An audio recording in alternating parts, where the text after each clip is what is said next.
Hello everyone, welcome back to Hot Seat. I'm Omid Moghaddas from Tehran, and joining me today is a great friend of mine, Peter Fairbairn from London. And I have to say, I'm so excited that this gentleman accepted the invitation and is joining us in the platform of Hot Seat.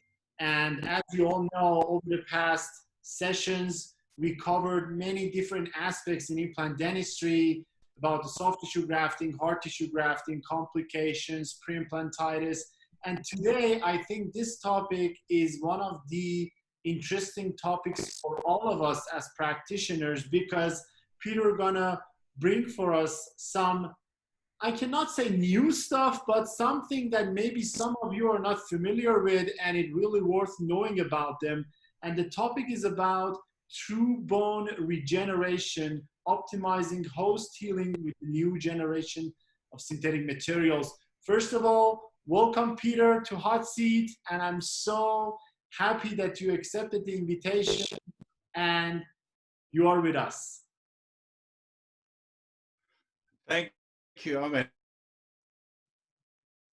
And it's as we were saying, it's really sad that we're not seeing each other and having a beer on a nice cold canal, or in some city in the world. The traveling has been quite a big change, but it's been nice and relaxing to just be at home and spend a lot more time with the family, which is good. And yes, it will be exciting because you know what? It's nothing new. The materials and a lot of the ideas I'm going to be talking date back to 1892 with Driesman. And so these are materials that have been used for a long time and ideas that have been used since the beginning of man. But what we're doing is showing how we can optimize and improve materials to actually get better outcomes and understand surgery as well from it. And, you know, this is what I'll explain at the beginning is how ideology works, because for me personally, this is more of an ideology than materials. And where I sort of picked the ideas up from was 2003, 2002, watching orthopedics work. And I went on an orthopedic sort of freebie day with cars. And it opened my mind to a whole lot of new ideas, understanding the periosteum, understanding host healing. So that's what we're gonna talk about today. All right, but it should be fun, and it's just so good to see you as well. Sure, it will. Thank you so much, my friend. And before we start, as a tradition, I would like to have your CV for all the audience. I'm pretty sure more than 90% knows you, but as a tradition, I would like to have CV. Peter began placing dental implants in 1991 and has worked solely with synthetic particulate graft material since 2003, both developing materials and the surgical protocols. He works in Kensington, London, and is honorary member of the ADI and past president of the London Dental Fellowship. Also visiting professor at Detroit Mercy and clinical director and founder of Ethos Regeneration. With that said, Peter, we are ready from head to toe to hear your beautiful presentation. And at the end, we will have a little discussion on the topic, so you can share your screen now. All right, let me take it up. There it is there. Okay, how does that look? Or let me get it big? Oops, there it is. How does that look, Ahmed? Perfect. Right. Okay. So it's an interesting topic, true bone regeneration, and that's what this next hour is all going to be about. I'm going to talk about ideologies, philosophies, materials, and essentially how we've got to where we are, and then just go through a whole lot of cases just to show you the ideas of what we've been doing.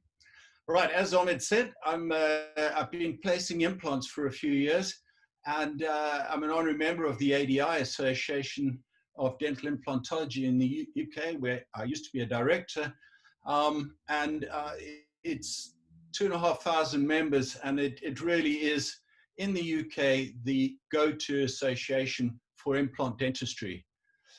Yep, here's a good-looking guy I'm with.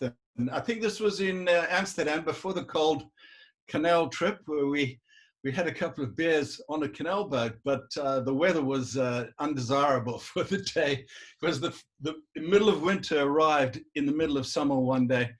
And so even the cold beers, nice cold Amstels, were not as good as it could have been. But I've always loved seeing and loved meeting people around the world. This is part of the excitement of doing the job of dentistry, is sharing, learning, and sharing friendships from all over the world. You know, this is New York, the World Conference, the ICOI, another great organization. And, you know, I certainly, you know, really miss not being out there. I remember in Sofia as well. We had a good time there as well. It was a great party, a great conference. And so it's sad to be missing all these things. And obviously also you bump into old friends, talk about ideas, share concepts, you know, just have a look at things. And this is what's been essentially missing at the moment. But, you know, we're managing like this with online and webinars. So as I said earlier on, what really got me into it was in about 2003, 2004. I went on a orthopedic sort of fun day driving cars, and I was speaking to them, and I completely got a new idea and a new look at materials. Just before then, there had been a number of issues with allografts, which we're using. And after this time, when I started working with synthetics, allografts were banned in many European countries, and they still are. So we had to look at different alternatives.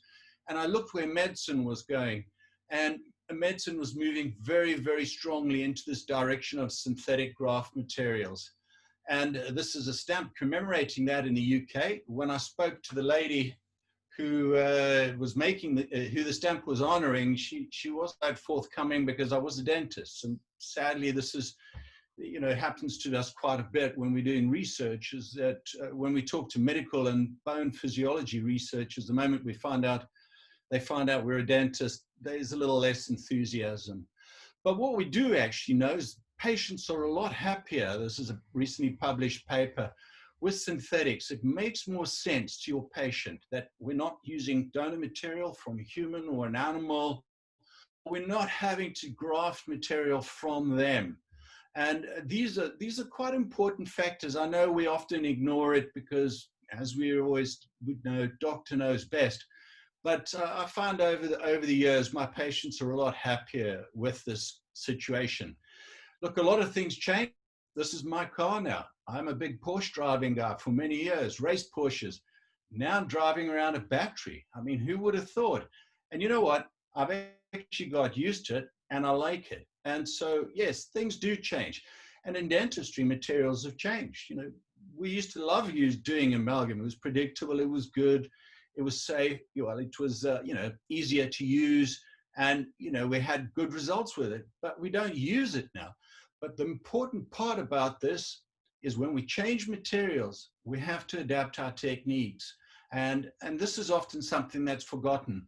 And so I'm going to look at the whole concept of minimal surgery, minimal intervention, and to optimize host healing. That's what today's message is, optimizing host healing. And I've been working on this for 18, 19 years. I've done 6,500 grafts. So it's been a long road, because, you know, the moment I mention I never use a membrane, everyone, oh, you can't do that. Well, it was only in the late 80s, early 90s that membranes were used for the first time in regeneration of any sort. You've got to remember that for millions of years and trillions of cases, the periosteum has been doing the job really well for us, until a dentist came along and suggested that, you know, maybe pig collagen was going to be a better healing thing, which I just completely disagree, as do all doctors. So, you know, it was a long road. You know, you can't just come in and change ideas. You have to do a lot. You have to publish it, and you have to see where you know, end up with optimal outcomes. And this led to me developing my own ideas, materials called Ethos. And now we've managed to win numerous business awards. We won the Small Business of the Year award in the UK last year. And so it's starting to show rewards. But personally, I did it just because I felt that this is the way we should be going and that I would be learning. You know, the great thing about getting older is, you know, the more you age, the more you learn, the more you realize you didn't know before. And this is such an important thing, being humble and understanding that we're always only learning. No one is perfect. And especially when it comes to dealing with the body, we have to have the ultimate respect for the host. So, and this is another little saying I love, and that's about expectation. And expectation can be merely premeditated disappointment. So the first thing when we're sitting down with our patients, I like to manage their expectation, and then you can overperform. If they instantly sit down and think it's easy or somehow it's going to be an easy case and they get this amazing result easily, it then becomes more difficult. And so I like to moderate that. And so, you know, to what is biologically sound, because, you know, sometimes to get the perfection all the time can be quite challenging. And another factor that I'm very strong on is the quality of bone. This has no importance, sadly, in dentistry, but in medicine, it's of critical importance. And this is where I spend a lot of time. Look, anyone can throw hard. You can fill a socket up by putting a stone in it, and you'll get great dimensions because it won't be able to do anything. But it's not just the physical dimensions that is measured with a set of calipers that measure success. Success is the quality of the bone that the host is providing as well and regenerating, because this bone turn over and become part of living tissue. So it's important that we keep this in mind. And as with all grafting materials, success lies in the basics, understanding the basics of the surgery doing and understanding bone biology. So these are important things. Because occasionally I hear, oh, this graft material didn't make bone. No, think about it. It's the body that's making the bone. A lot of the time, it's actually the graft material that's stopping the body making bone. So we've got to understand what's happening in healing and go back to the basics of biology. We'll look at a couple of cases and push it a little further today, showing more complicated cases. And today, again, I'm going to show a few cases that are not my own. They're all, I've got the permission from everyone who I'm showing. And the reason why I like doing that is I like to sort of show that this is not some miracle. I'm not some guru. I'm just a regular dentist who's trying to understand healing and trying to work forward, be positive, to help our patients and to help my colleagues. So it's as simple as that. So we're all learning together. So it's nice to share. When you look at medical research magazines, especially top bone physiologists in the actual bone regenerative world, like Pamela Habovich, you understand where they're really working is angiogenesis, neoangiogenesis, vascular ingrowth, upregulation of the host response in true bone regeneration. And this is why it's important to keep the blood supply as much as we can and not to impede blood supply, because blood supply is healing. And it's a simple thing. You know, we use oxygen, you know, those oxygen healing tents now, sportsmen use them to speed healing as such. And I never use membrane, okay? If you're going to use a membrane, I'll show a little bit of iGen. Use membranes with very, very big holes in them, because the key is the periosteum. The periosteum is not only the supplier of blood supply, but it's also induces stromal cell-derived factors. Stromal cell-derived factors are critical for the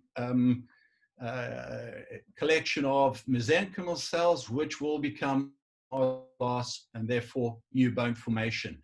And this is what the doctors understand fully. That's why if you look at all the medical research on the it's surprising. It doesn't get worse when you become older. Your healing is as good as when you're young. There's so many facts. I will lecture on the periosteum, but we're not going to do that. But what we are going to also do is look at some of the research I did with Minas and Professor Kalivas in Athens University. And when we look at this research, what we're seeing is by merely using a membrane over the same graft. Yes, this is a graft now in the rabbit. When we look at the core samples afterwards, in the sites where we have a collagen membrane, there's 50% less blood vessels. So if we want to slow healing down, we use a membrane. It'll slow healing down. But we're not about that. The body is the miracle. And this is why membranes aren't used in medicine. This is why when the guy breaks his leg skiing, he's out in a few weeks. You don't put him down, wrap him up in a pigskin and tell him wait 6 months. He's not going to put up with that. We realize the body is the miracle. But as dentists, we all know, we like to use our hands. We like to build things, cut things, chop things.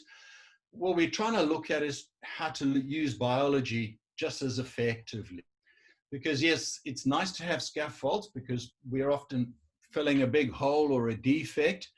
But a lot of these scaffolds are just bricks, really. All they're doing is taking the place of where we need host bone. And so therefore they fill the hole and then it looks better, or we say, oh, look, my case is successful. But in actual fact, we're making the case worse. And this is all proven in countless major systematic reviews with Homle Wang, Homle Chan, which I'll show later. Because when we're placing these bricks in there, they're impervious to bone. Yes, the bone can grow onto them, but that doesn't replace them. So we end up with a situation like this, where the host bone is merely the cement between the bricks, and the bricks stay as bricks. So we'll have a far reduced quality of actual bone, although the site is filled more. So it's really important that we look at this. So when we look at it histologically and histomorphometrically, when we're using a modern synthetic like ethos or modern beta TCPs, we can see that the material turns over. Here's a particle surrounded by new host bone, and it's being broken down and turned into host bone. So that at 10 weeks, we have 48% new vital bone and 11% residual particles. We need these to assess. We can't just assess with a CBCT because the CBCT merely shows us something that's radio opaque. It could be anything. It could be a cow. It could be a donkey. It doesn't mean that it's human bone. So if we want a true picture, we have to use fully resorbed materials.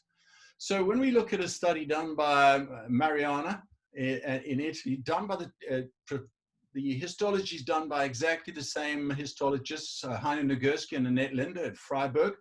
What we notice is these little bits of new host bone in between the bovine bone. When we look at it histomorphometrically, we get the true picture. The red is the new host bone. This is at 6 months. And on the synthetic, it's at 10 weeks. So we've got 48% new host bone at 10 weeks. And when we've got the cow, we've got 16% host bone at 6 months. And you can see the difference. It's not merely the upregulation, but it's somehow the ability of a material to turn over to the host bone, which is allowing us to have a better quality host bone. And this is again proven in this big systematic review on Jomi by Homle Wang, Homle Chan of Michigan. And the residual particles, if say for example, a xenograft, would lead to 23% less bone in the site, whereas when we're using these modern alloplasts, we get a 22% increase. So that's a big shift. And this is an important factor about bone quality, not just for turnover, but also for bone to implant contact, which may lead to an issue like this. Because what we need, what the patients really need, is their own bone. They come in and they say, Doc, can you heal me? That means they want to be returned to the state they were before and healthy. It doesn't mean they want another person or another species put into them. It means, Doc, can you make my own bone? Yes, your body can do it. Only your body. You know, it's another factor I always sort of say. People sort of say, do you have a regeneration center? I said, no, I can't. The only regeneration I can do is my own. I can only regenerate my bone. I can't regenerate any of my patient's bone. Their body has to do that. So I can't have a regeneration center because my regeneration centers walk in and out of the practice. And it's called host healing. It's what we need to optimize and work with. But if we're going to try and use materials that are like all bone, it sometimes needs support. And I'll go into techniques and clinical techniques in a short while. Here's using a 2 PDS suture technique, what I'll describe. Because this is what we want, not just what the patient emotionally wants, but what their body physiologically prefers. Its own bleeding bone with no foreign material so that it can turn over, as our body likes to turn over its body, the bone throughout a healthy life. And we see this when we look at core samples. This is a von Giesen stain by Harry Prasad at the University of Minnesota. And if you look very closely at this particle right in the middle, can you see it's turning over to bone? So with a period of time, material will all turn over. There's over 200, 300 papers on this on PubMed showing beta TCP fully turning over to host bone. So it's a well-known fact. So this allows us to just look at working on the hard tissue and letting the host do the soft tissue. Because what we've noticed is one of the side effects of using these materials is creating a high quality of host bone.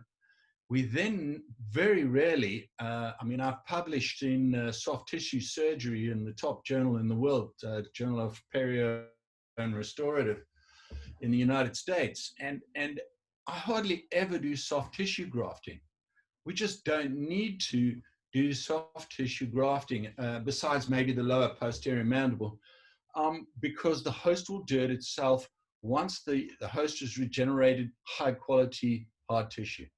So that's the case 4 years later, and I did one surgery, placed the implants, grafted, tissue punched, placed some crowns. It's as simple as that. Right, so as you can see over here, there's a buccal defect on this implant here. This is 4 years later. We've got 4 to 5 years of new host regenerated bone. There it is at the grafting phase, and here it is loaded 6 years. So as you can see, 4 to 6 years, we've not lost because we have stability, because we have host bone underneath, and because of the host bone underneath, we basically have keratinized tissue.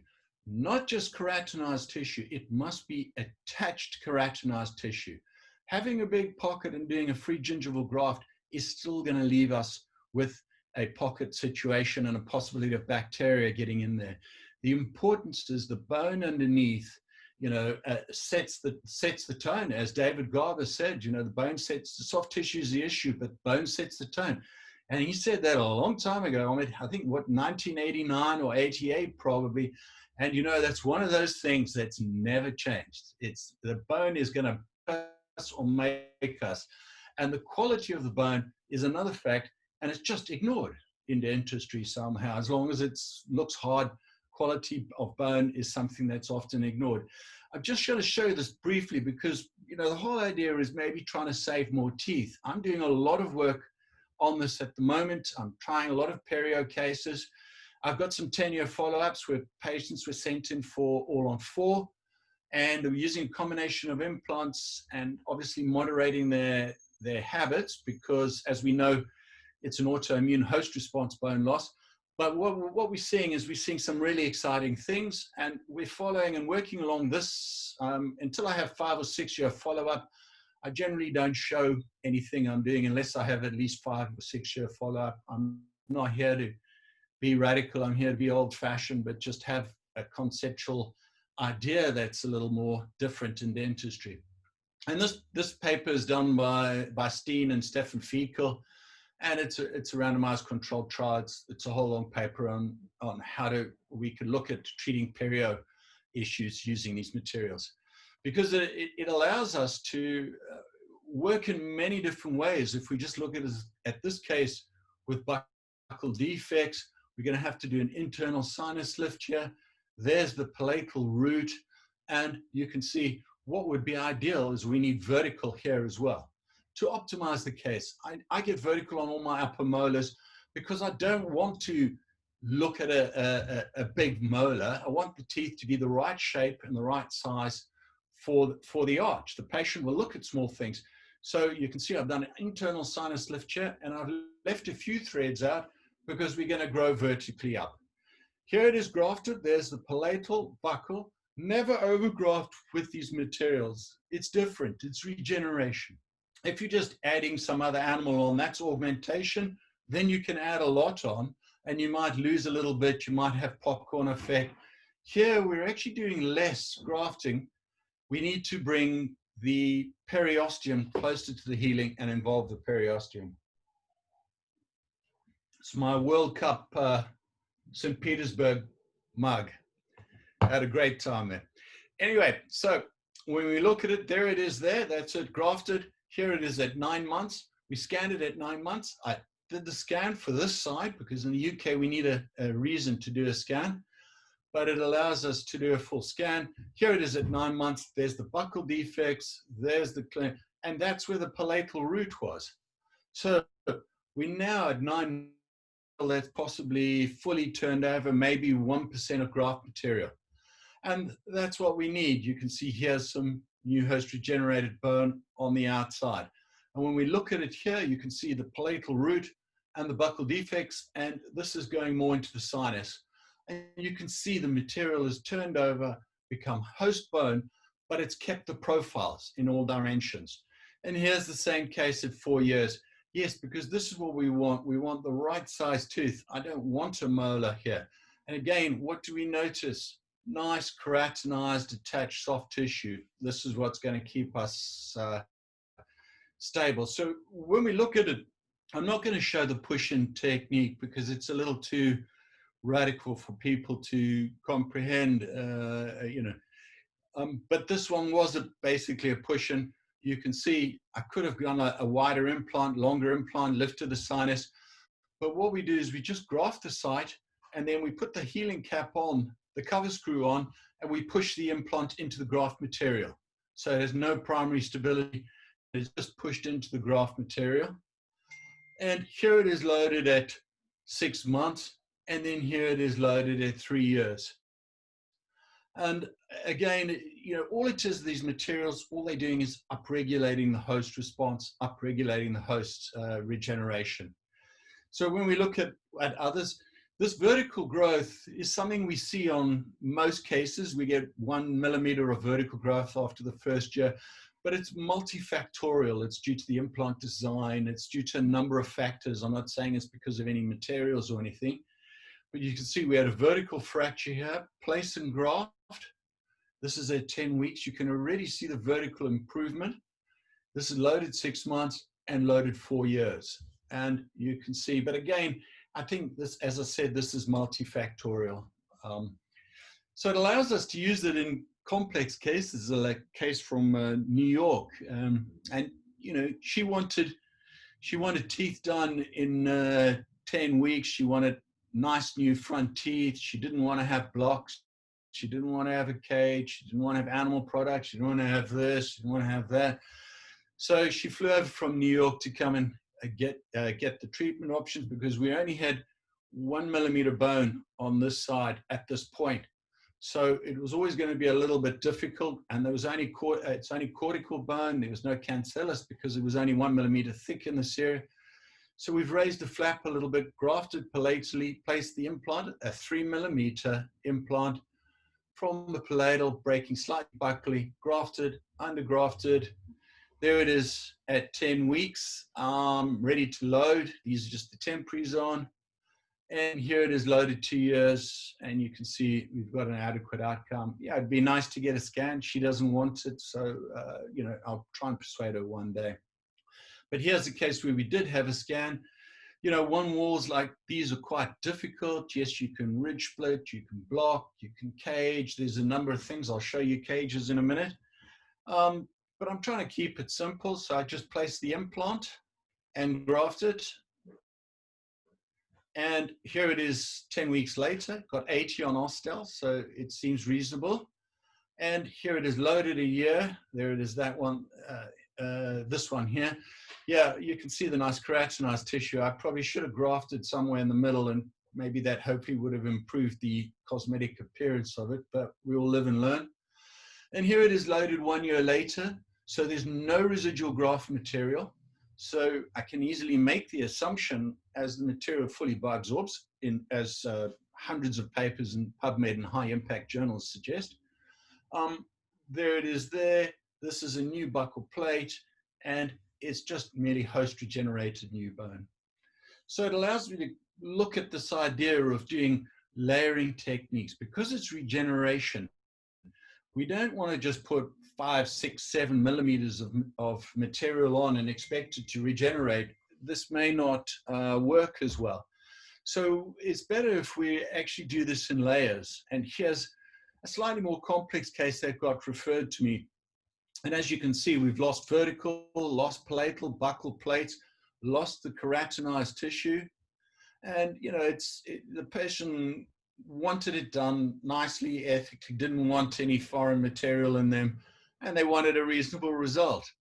So I've raised the flap. I normally like to keep the papillae, but I'd raised it a bit further on here. Yes, I made another mistake here. I should have probably gone even further and grafted this, because I'll show you something later on.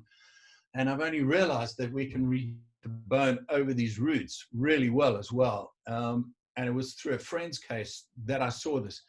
But the key here is for long-term papilla survival, we need to regenerate this bone here as well. So that's why I've taken the flap slightly bigger, and we're going to go at it. So here it is nicely cleaned now with degranulation burrs to make sure there's no granulation tissue. I just put this in a direction, try to get more bone, but we couldn't, so I changed it and made it straighter. And I made a small osteotomy. The implant's only going to hold in probably the first 3 or 4 threads. As I say, if I get no primary, it doesn't really bother me. And we've made a wetter mix of the graft material and placed it to, you know, sort the palatal plate out first, and this area where the bone's missing. Place the implant to the correct level for, as you know, any ridge, Omid, probably 1 millimeter or 2 below the ridge. So as you can see, I've placed this 1 millimeter or 2 below the ridge. Doesn't look like it now, but it will be in the future. And so this is the whole concept. This is all graft material from there upwards. And you can see we just put a dryer mix over the top. And the dryer mix is made by mixing with less saline and mixing the two together, the previous set. It's all on our website. What I should have done here is covered this root as well with graft material, because we will regenerate that bone as well. Okay, and I'll show you that in a minute. So I then stitch over. I like using PTFE. This is Coraflom from Poland. Now, I sometimes don't get closure because I don't want to put tension, and you can see where I never got closure. This is at 5 days. Can you see it's already healing by secondary intention? Here it is at 10 weeks now. And yes, now the implant is 1 to 2 millimeters subcrestal, as I planned from the beginning. And I'm not taking a full flap now. Now we're doing papilla sparing, because what have we done? We've helped the host regenerate the bone on these adjacent teeth. And this is important to keep the long-term stability. And as Dennis Tarnow showed us in his research, that if we keep papilla sparing, it keeps the blood, and therefore we won't lose the vital bone underneath, as you know, with Tarnow's principle. You would know very well, Omid, all the work he's done on that. So there it is. I'm just now doing a layering. So I'm adding a little bit more, suturing it closed, and there it is there. 10 days later, just putting a bigger healing cap with some Blue AM gel, and then restoring literally 10, 14 days after I put the extra graft material, I restore it, and you can see we've got an adequate outcome. Here are the x-rays. You can see the bone loss. There it is there, grafted, the bigger healing cap, restored, and I've now scanned it 6 months loaded. So sort of nearly 9 months after I did the surgery. So there'll be no foreign material left. All the graft will have turned over.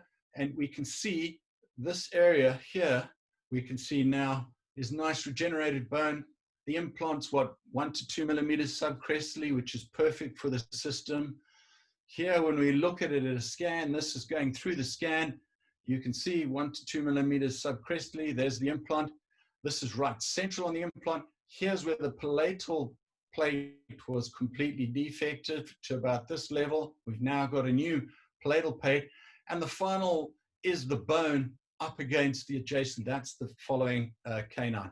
So we can see it's an adequate outcome when we look at things. And this is just doing another very similar case, you know, all your upper canines, people send them to you. What have you got? By the time they've extracted, you've got no buccal plate. They've taken it away. And there is the defect there. Again, we're going to use an NE ridge here. And as you can see, we've got a small defect here that we'll need to get the host to heal. Not overgrafting, try not to cover the implant, because we'll end up, we spend our life with round burrs trying to find implants. You know, I'm not going to, there's a whole area on immediates which Costa always covers, and especially now with the new implants from Southern. You know, I haven't even got time to really go into that because there's just so much to cover. But this is making a dryer mix with less. Can you see how sticky it is? You can turn it upside down and it's fine. Again, sutured closed. Can you see we're not getting full closure, but this will heal by secondary. What this is also doing is shifting keratinized tissue more buccally at the same time. And here it is at 10 weeks. There it is at 10 weeks. We raise the flap at 10 weeks, and there is the new host regenerated bone. So we need to get a round burr to access the cap. There it is there, and the angle is perfect for screw retained. I like using Southern coaxial implants. It overcomes this. And then we've just got a bit of Blue M for healing. The Blue M is essentially an oxygenation gel which helps us, and it's to try and prevent bacterial, especially when we're taking healing caps on and off. This is the old school, using a bit of letter mix. When we're taking healing caps or trying temporaries on the whole time, we can be introducing bacteria, and especially when the bone's quite new, this can have a profound effect. So I'm always a bit careful of that. You can see that was before, that's loaded 6 months. And as you can see, we've got an adequate outcome with host bone. So I'll look at a little bit at TI cages. This is done by my good friend Ludwig in Gothenburg. And basically you can see he's got a little bit of bone loss on the buccal here. So you can see there's a small defect on the outside. What he's going to use here is an iGen cage. I don't know, Omid, you probably use these. You know, I think this is the ideal way of actually doing it, with bigger holes and a cage like this to get solid support. So you can see he's grafted over, placed an iGen cage. Here you can see the grafted site. And here it is at 10 weeks. He's now taking the cage off, and you can see we now have nice keratinized, attached keratinized tissue and nice new host bone underneath. And there it is. When you look at it closely, you can literally see the indentations of the iGen cage. And here it is restored with screw retained restorations. So this is another way of just looking at getting support, keeping the hard tissue away. This is another case done by a young UK dentist, William Yu. And you can see we've got a few threads showing on the buccal. We've got cracks going down here. This is 8 weeks later when he took the iGen cage off. So you can see by actually not impeding host healing is a lot faster than we're given. You know, the research by Sasaki says that integration has actually occurred at 4 weeks. So, you know, there's a lot of things we need to understand, and this is how orthopedics work. You know, the hospitals are not, as I said, are not full of ski injuries because they understand that host healing is a lot faster and can be upregulated by certain techniques and by early loading, et cetera, et cetera. And this is what we understand a bit in immediate dentistry, especially the great work that Costa's doing. It's, as I said to you before, what Costa's doing is really exciting because he's pushing the boundary in so many ways and contradicting so many ideas and getting amazing results. So it's a really exciting thing. So another technique of just getting more support is using sutures. And you can see, this was also referred to me, you can see we've got a loss of bone down to this level, a loss of tissue. The sinus is right here. It's one of those really kind of difficult cases. We've got a knife edge ridge if you look closely. Trying to use the Versa here. I know I don't have the gold ones. I'm not in the A team, but I'll have to make do with these. But it is difficult because there wasn't much cancellous bone. So what we do here is we use a green Stabiloc post, and we're going to drill 2 holes, one here, one here. We then graft the palatal aspect by pulling the palate away, grafting, and then I'm placing any ridge implant, 3.5, 8.5 here. See the knife edge nature of the ridge as well. So we're going to use this 2 PDS suture. Look, it's just a little section of suture cut off. And then you push the one end in, bend it with your tweezers, push the other end. What this does is it just gives us an area where there's less pressure of the soft tissue on the graft. And we don't have to go in and do a secondary surgery because this will resorb in 6 months. So you can see we've got a nice dry mix. There it is. Suture closed, again, slightly open on the palate, and Blue M gel, and I've used an Aura Aid over here. What I like to do with Aura Aids, the patients pull them out after an hour or 2. So we now suture them in, and they then at least last a day or 2. And it just helps with the healing. Here it is at 10 weeks. Open it at 10 weeks. I've used a round burr now to access the implant. Now what we notice is we don't have a knife ridge anymore. We have, 5 millimeter wide, nice flat ridge of new host bone. Again, whenever I'm putting healing caps in and out of this situation, I'm going to use Blue M or Ledomix, because introducing bacteria here in this new bone may have an issue on the bone, patient dependent. You can see there's the implant. Here it is grafted. Here it is at 10 weeks. It looks different, less dense, but that's because the graft material is turning over to bone, which is less dense, less radiopaque than graft material. And here is it being referred back to the referring dentist to restore. I saw them briefly once, not entirely happy, but I think, hopefully this is always the problem when you get referral cases and they want to restore, you lose a little control.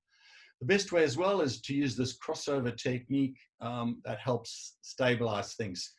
So this is, I just did a couple of months away. He's going to get the restoration done, but he wants to whiten his teeth at the moment. So you can see we've got a small concavity in here, and you can see what the problem is. Yes, the bone's modeled post an extraction. And again, we're going to use the technique of placing the implant. You can see a few threads are showing buccally, and we're going to use the suture and the ethos graft. And again, this just reduces the opportunity to have one surgical process less. You don't have to go in and take something out. You always look back, where did I go wrong? Well, I probably should have made this incision more from here. This recovering of this papilla was important. Like I showed you in that other case, I was going to regenerate the host bone against the tooth. I was going to help the host do it. I shouldn't have kept even that little bit of papilla. I should have made more of a flap, and because we're always going to have a little issue here. Anyway, here it is healing, and here it is at 10 weeks. And now we've got new buccal plate formation, and there it is there. And as you can see, this is the area where I'm going to need to do further work on. But you can see from the small concavity, we've now got a reasonable profile. It's turned over to host bone, so it's going to stay there, and we should have nice long-term, because it'll be in function very soon.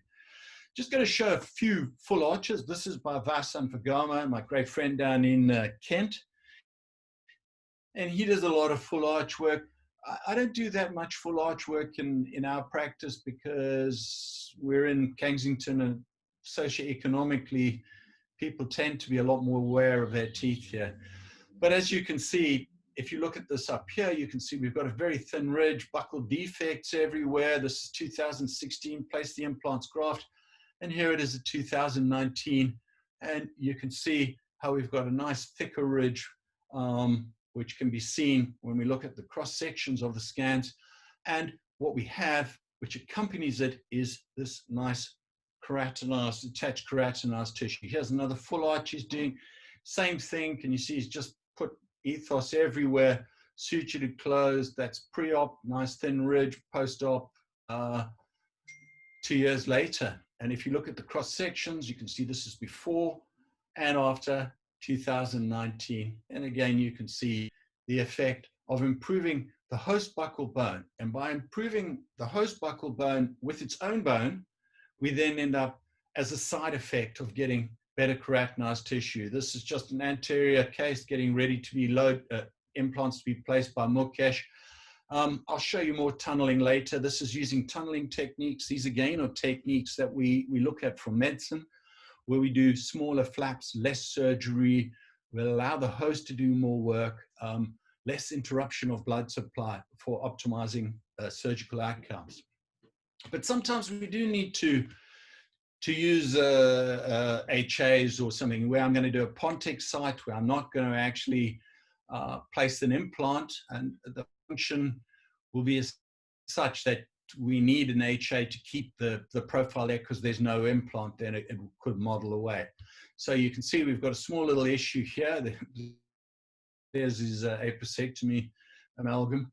And so he just wants teeth, wants it cheaply as possible. So this was a little bit of a cost case. And we're going to put some bricks in. So you can see I've removed the teeth, and here's the healing at 3 to 4 weeks. So we've lost a bit of hard and soft tissue, and we're going to raise the flap. Here, what I'm doing is mixing some synthetic HA. I'm using AdBone HA here with BCP, which is a great product. And I'm just adding it with some ethos. And I'm going to graft the adjacent site. So I'm going to place the implant into the site, graft it with ethos, and you can see I've mixed some HA in here. Now, I'm not over grafting again because I don't need that much to keep the profile. There it is sutured. 4 days later, you can 4 days, you can see the healing by secondary intention here where we haven't closed. Can you see it here? And here, 10 weeks later, ready to load, raise a flap. You can see the HA particles. So what we've done is we're just keeping this filled, and we've got new host bone around the implant, which is all the patient's own bone in the future. Just put on a healing cap. There it is a week later. You can see again, healing by secondary intention. And then just restored. This is 8 months restored. Hopefully I'll get him back later. Yes, this cantilevered can help when you're doing a lateral, especially you've got to remember where that case was before. You've got to remember that was at about this position. Actually, I should put a slide to remind people where we started from in this case, because where we started from was quite extreme. So, it was an adequate outcome. His oral hygiene needs to improve, but then again, everyone does. Right, this is just something that Rob Oretti did, and he showed, and it's just interesting. I mean, it's great surgery. Rob is just one of the best surgeons here in the UK, and we're going to look at a different aspect here. And he's done a great Rocky Mountain alloplastic graft on here. But the interesting thing is these roots. Can you see? Both these roots are showing out there's no buccal coverage. Now, this is why I've learned from what Rob has done in this case. I used to do it, but I didn't realize that it was as successful as it actually is, because I'm never going to often don't raise a big full flap again. Here it is 10 weeks later. Look at those roots. They're completely covered by new host bone. So if we look at the pre-op scan, there it is there. Look at the central and the lateral. Look at those roots, complete showing. Look at that over the central. The whole, aspect of root. Yeah, it might be at a slightly different height, but generally you can see by physically looking at that is somehow they've got new buccal bone on them. Okay, then he's just to add a little bit of extra graft. So this is an interesting area for me. I think I learned something from that, and I'm going to be doing this more often, is grafting the adjacent teeth to thicken the host bone on the adjacent teeth. It all goes back to research, and my great friend Minas Leventis just one of the best researchers around. And when we look at this, we can really sort of see the difference. Yes, this is a xenograft. Yes, it works very well. We've got lots of research, lots of great papers, lots of great things, but it reduces the amount of rabbit bone and by replacing it with cow bone. Autogenous is the gold standard. We love autogenous, but what we do is we lose volume. So that's why we combine the two often. Whereas here, we're looking at ethos, same rabbit, same setup, and you can see that we have over 50% new rabbit bone at 8 weeks. So, you know, this is quite exciting. And when we look at it under micro CT, and we go through, oops, sorry, let me go back. When we look at it, this is a xenograft. Yes, it works very well. And we get a little bit of conductive growth from the outside. And the difference really is when we're using these modern synthetics, if we look, the vast quantity of the new host bone is right in the center, showing the osteoinductive effect of these materials. The osteoinductive nature of these materials is a given. There's over 200 high impact papers on PubMed, and everyone knows in medicine, although in dentistry it's still sometimes denied. The one paper you do read is Rick Myron's new paper on this topic and on intrinsic osteoinduction. The weird thing is the ideology of why it's inductive is no one really seems to really have the true answer. But here's the same rabbit, same level, different graft materials. Look at all the new host bone, and it's right in the center. And again, we see this on our clinical patients, and on PubMed, I've got a paper showing that, where if you look at it, you know, you can see the whole case, and I just don't have enough time to talk about everything. But here's the money tooth, you know, the lower molar. Yes, the dentist left the root behind. I prefer them not to dig it out. But as you can see, we've got a buccal defect here. There's the osteotomy. We're then going to place the implant to the correct level, which is 2 millimeters subcrestally. As you can see, it's placed subcrestally. And we merely just graft it, not over grafting. You can see there's only 3 to 4 weeks healing here. You can see it's very frail, the flap. There it is at 10 weeks. And here the flap is raised at 10 weeks. So within 10 weeks, we've gone from there to there. It's because we haven't used a membrane and we've upregulated host healing. That's what this is all about, just letting the body do what it does, and that's to heal. So we then obviously need to use a round burr, 78 ISQ, which is pretty good for the system. And there it is loaded, 18 months. I didn't do the restoration. So if we look through, you can see how it's turned over to new host bone, and that should all be fine. And it allows us in other cases where we have this collapsed morphology in the lower 6 posts, the referring dentist did an extraction. I get it like this. And all we do is we've got a small buccal defect. Again, placing the implant subcrestally, not overgrafting, no membrane, allow the body to heal. We can see we now need a round burr to access. We've now got bony coverage at 10 weeks over the implant, place a hitting. There's 2 and 3 years loading. And there it is there at 3 years. And you can see we've got adequate bone coverage. So that brings me on to another case done by Ludwig. And I also kind of learned a bit from this kind of case. You can see we've got no keratinized tissue on the buccal. This is the socket side, and we've got a thin ridge on the mandible. He's placed it into ethos here, screwed the implant in, and you can see we've got a thin ridge, but we've managed to get an implant and any ridge into this side. Yes, he's overgrafted this case, but this was early cases for him. And here it is 10 weeks later. There are the implants, and there's the new ridge. So if we look at it, that's where the implants were, ridge was thin. And the interesting thing here is keratinized tissue. He's done no soft tissue grafting. Because the thickness of the hard tissue has been improved, the thickness of the soft tissue will improve. And if we look at when we raise a flap, can you see the blood vessels literally tearing away here? And this is an important factor, that this is what's creating this attachment of the tissue to it. It's live bone underneath. You can see now the implants are a few millimeters subcrestally, so we've got vertical and horizontal growth. And this has allowed us to have this nice stable situation from the hard tissue, but from before to after, you can see we've got a few millimeters, a millimeter or two vertically, and a millimeter or two horizontally. Again, is moderating your expectation. If you want to get more, then graft at a second opportunity. This makes sense. Here, restored. Is socket grafting.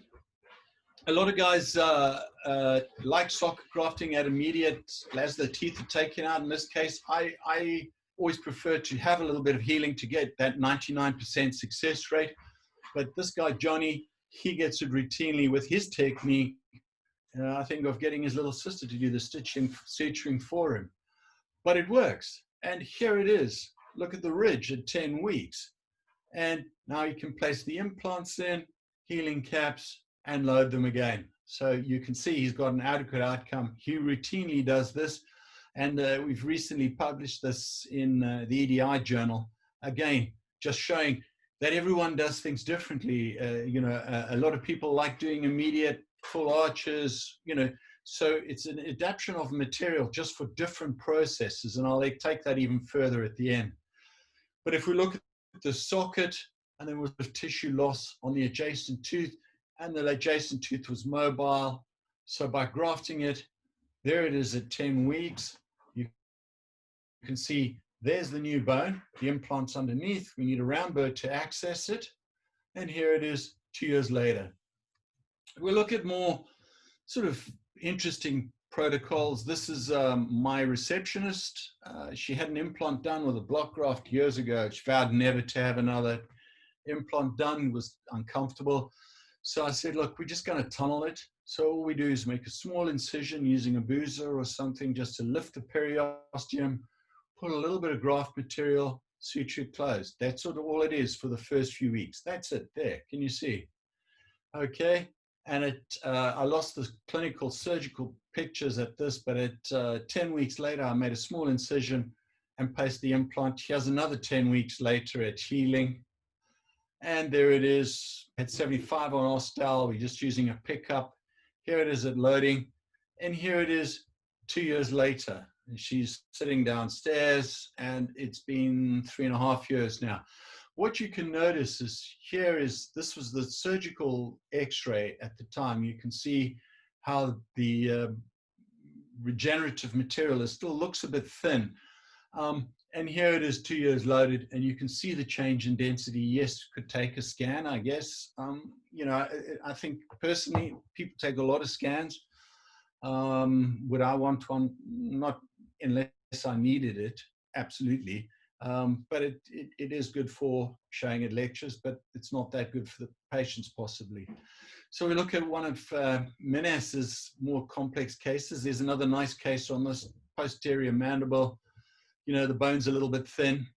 And again, we're just going to use the technique. Again, can you see, we're not expecting to get a 10 millimeter ridge or get a 10 millimeters or 20 millimeters vertical. Because it's a regenerative process, we do it in stages. So you can see we've only achieved that much extra bone, but it's given us the ability to now place implants and then graft again at the time. So from that case, without doing any soft tissue surgery or any hard tissue surgery, just regenerative surgery, this is what it looks like now, and that's it loaded. So here it is now. You can see the ridge is much nicer, wider. Yes, this was a little bit of a guide issue. The case was guided, and I think the guide just drifted a little bit on that particular one. When you look at it in hindsight, you go, oh, we've got this nice ridge. But if we look at it over the period of time, is placing the implant, as Sasaki said, then further upregulates the host. So the whole idea of placing the implant at the same time is its semiconductive nature upregulates bone metabolism. So we get a spike in bone metabolism, which then tails off. And then when we load at an earlier phase, we get a secondary spike in this bone metabolism. So this is the whole concept of sort of using the implant as a graft as well. We're using the implant to help upregulate the host healing. And, you know, sometimes people don't want sinus grafts. Here it is here. You know, this was a doctor. He said, no way is a dentist going to work in my sinus, you know, and I couldn't persuade him. So all we did was socket graft. This is 8 weeks later, place the implant, and then grafted. Another 10 weeks, I put a little more graft. There it is there. Can you see? That's the bone. We now need a round burr to dig this thing out to get it restored. Here it is being restored with screw retain. And here it is later, and here it is loaded 1 year. And you can see how we haven't had to do sinus augmentation because we've actually just helped the host regenerate the bone back to where it would have been. And to me, that makes a lot of sense. Here it is 2 years later. You can see we've got a reasonable profile still. We've got nice tissue. And there's the sinus there. So we still haven't involved his sinus. This is what it was like before. This is 2 years later. And yes, the case will probably improve further over time in function. We'll have a quick look at sinuses, and then that's about it. And I'm sure you can edit it a bit more. You know, lateral windows, everyone's got to learn how to do them. A lot of new techniques come out, but we get a lot of implants pushed in the sinus. Can you help me get this out? Because people haven't learned how to, or they don't realize the importance of using desks, so getting lateral windows. This was a case where it was a small bit of bone loss here, mobile second premolar. There's the sinus. So what we're going to do here is actually regenerate the tissue on the adjacent tooth to get stability in the perio, fix up buccal defects, and graft the sinus all at one go. And we load it at 9 weeks. Here's the case at 9 months loaded. Sure, I've got a clinical photograph. I don't know why, it must have fallen out. Anyway, here it is 9 months loaded, and you can see I've done no soft tissue. Can you see this keratinized, attached keratinized little bit of tissue here? And this is because we have now host buccal bone on the outside. Here it is 4 years later, and you can see, you know, it's not ideal, but this tooth now has been stable for 4 years. They haven't lost the tooth. We've got reasonable tissue. You know, maybe it should have been screw retained by a referring dentist. And we do this just routinely, not just grafting into the sinus, but repairing the bone vertically so that we have the correct size tooth. Can you see? Here is the sinus. Here is the bone. I don't place the implant all the way in, and I've grafted. And 2 years later, what we're going to have is the sinus regenerated bone, but also we're having a better platform for the restorative things. Just going to do quickly on, this was a bit of an embarrassing case because these teeth were removed, and I was about to do sinus and place and graft all in one stage, and I just touched with a pilot burn. I went into a sinus. So I said, look, we're going to abort, and we're just going to socket graft. That's all we did. We just filled the sockets out, close up. And this is 10 weeks later. So now we can use a Versa. That's the tissue 10 weeks later. And it was a real mess before, but you can see we now got nice keratinized tissue. We've got a nice wide ridge, raised the flap. Here's the new host bone. And again, you can see we've now got a nice wide ridge. We can use a wider implant. So I just choose whether I want to use desk internal, but I'm using this more often. Versa, this man down here, Zev, this was me down at his office, and he's been a real help at showing, you know, how to improve my technique with that as Costa. So when we're doing sinuses, we like to have a drier mix of ethos. Just place it into the site with a narrow graft gun, and then just drive it in. Place the implant, graft a bit more. There it is there. That's all we need in this particular case. There it is being restored. And here it is restored. And here it is loaded now 2 years. So you can see we've got adequate soft tissue, a reasonable outcome. You can see the function is having, because there's no, when I take an x-ray, if you haven't got foreign material, you can look at your sinus place and you can assess your cases. because there's no foreign cow in here or something like that. That gives you a better picture. Yes, I agree. If you take a CBCT of a xenograft sinus or a xenograft, they look fantastic because it's just nice white dead cow. But that's not what I want. I want to see what my patient has of their own bone. I don't want to see the stuff I put in. So it's important, and there again, you can see the importance of doing lateral grafts is it just gives you the ability. Here it is there. Yeah, I should have grafted more in the mesial. Did it matter? No. Look at this case. Look at that new at 10 weeks. Look at this nice new cortical plate in the internal. They just restored, and you can see the ability to do these cases and consistently and get good results. Don't worry, this is the last one, Omid. And so you can take it to this extreme where we've got these defects, this oroantral communication, thin wall, multiple oroantrals, fully infected sinus. There it is there. There's suppuration coming out of this oroantral communication. There's a connection here to the soft tissue. There's another oroantral in this area, and there's a retained root. So you can see this soft tissue connection here between the external mucosa and the sinus lining. So we just cut that with a scalpel. There's a full communication here. So as I'm lifting it, there it is there. Pus is coming out, which you can't see. We just graft it as much as we can. That's the lateral window. That's the oroantral communication. Here it is 8 weeks later. That's the oroantral. That's the lateral window at 8 weeks.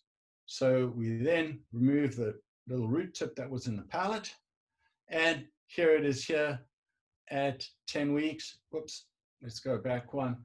And at 10 weeks, we now have 10 millimeters of new host bone. The case is now loaded 4.5 years, 5 years now.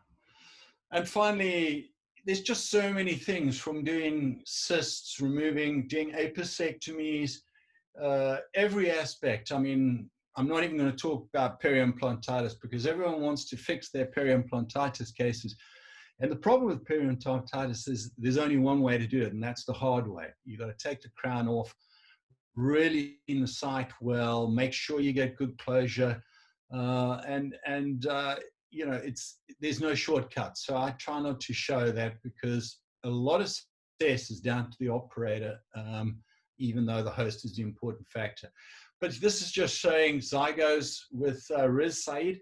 And what he's found is by doing nasalis and zygos, by using ethos around the area, he's getting not just an improved bony situation, but improved attached keratinized tissue, which is absolutely critical because if there's going to be any failure in zygomatic cases, this is where it's going to happen.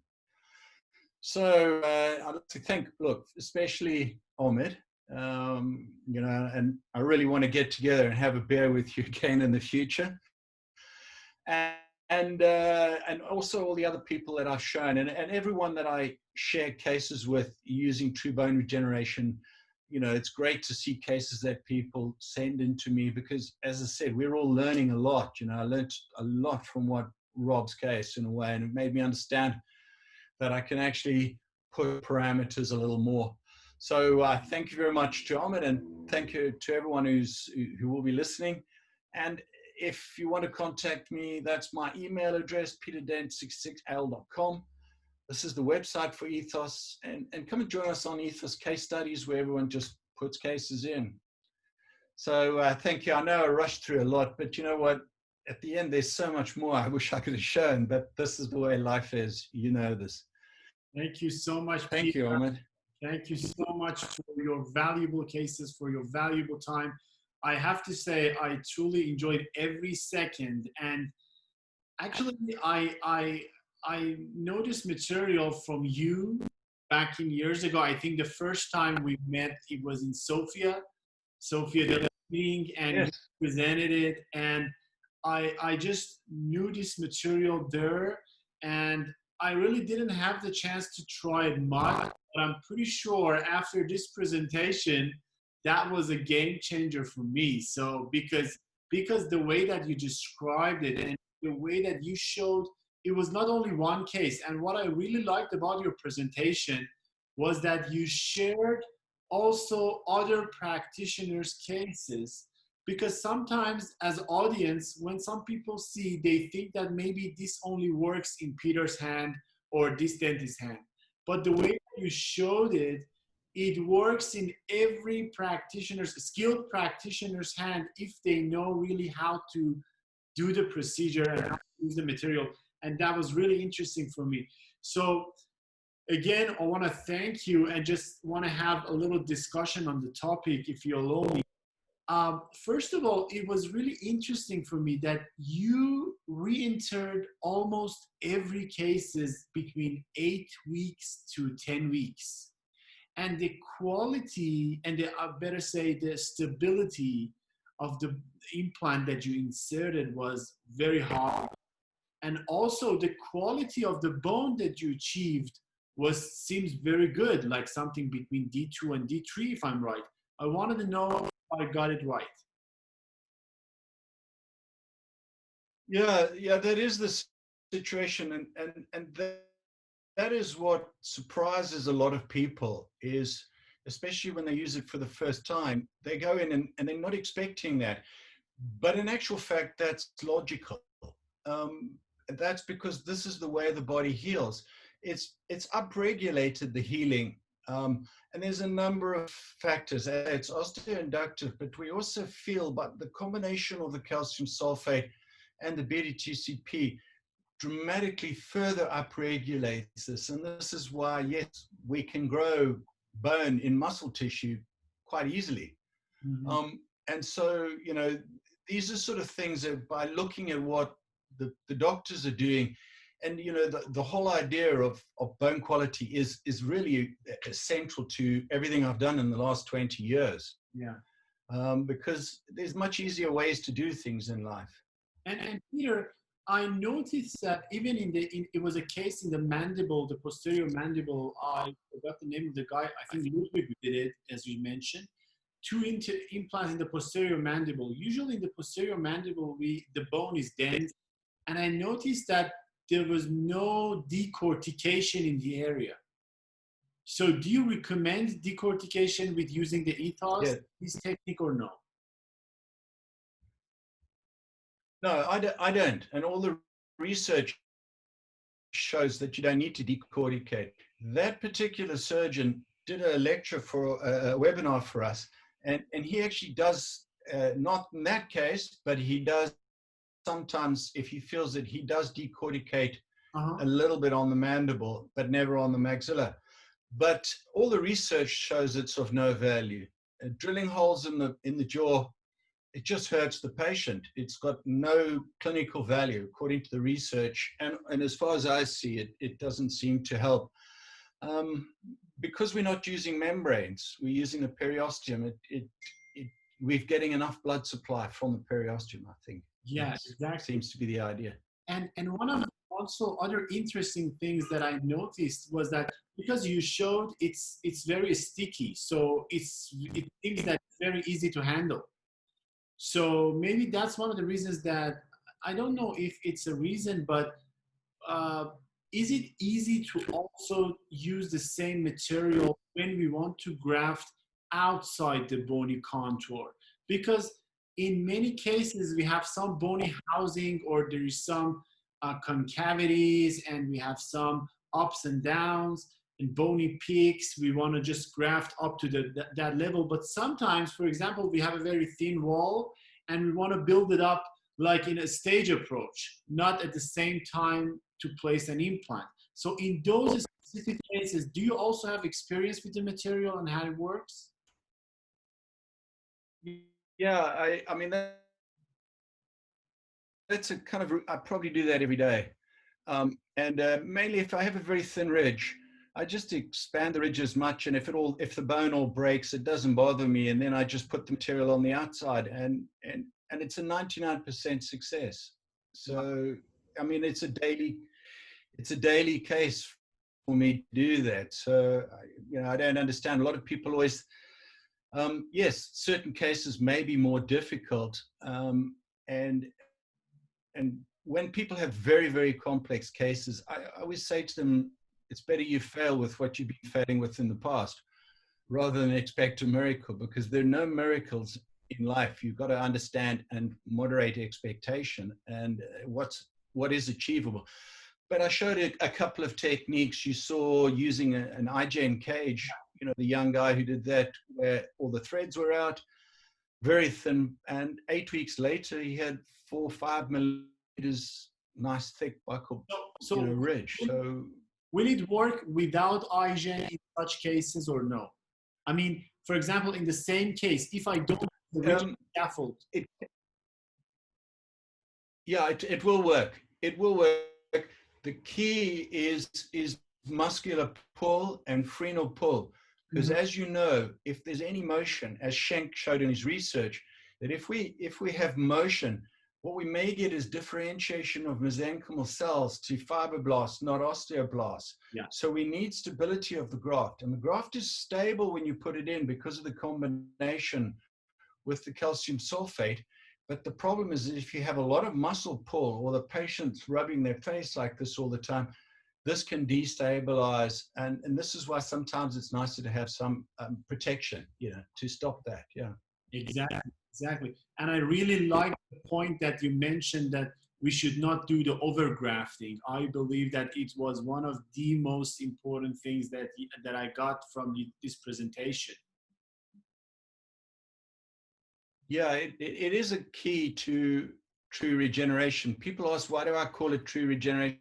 Well, you know, I've never done guided bone regeneration in my life, so I don't understand. You know, I've always looked at the membrane and thought, why? But I understand why, and you do need to use a membrane when you're using certain products. And I think that it's mainly that there's a host giant cell reaction to those foreign bodies. And this leads to encapsulation of those bodies. That's why we need the collagen membrane, is to prevent this encapsulation. You know, this comes to this whole debate, soft tissue growing in. I'm not sure it does, you know. Yeah. But, you know, that's another debate to have over a few beers, I think. Yeah, I know. Peter, I just really want to truly thank you. I really enjoyed every second of your presentation. I'm pretty sure all the audience did. And really thank you again for your valuable time. Really looking forward to see you very soon, my friend. And I just want to say thank you. I don't know how to appreciate it, but hats off. Thank you so much. Thank you very much. And it's always an honor and a pleasure to be in your company. Thank you very much, Omid. Thank you. Stay safe and have a great time, and hope to see you very, very soon. God bless you. Thank you. All right. Bye-bye. Bye-bye.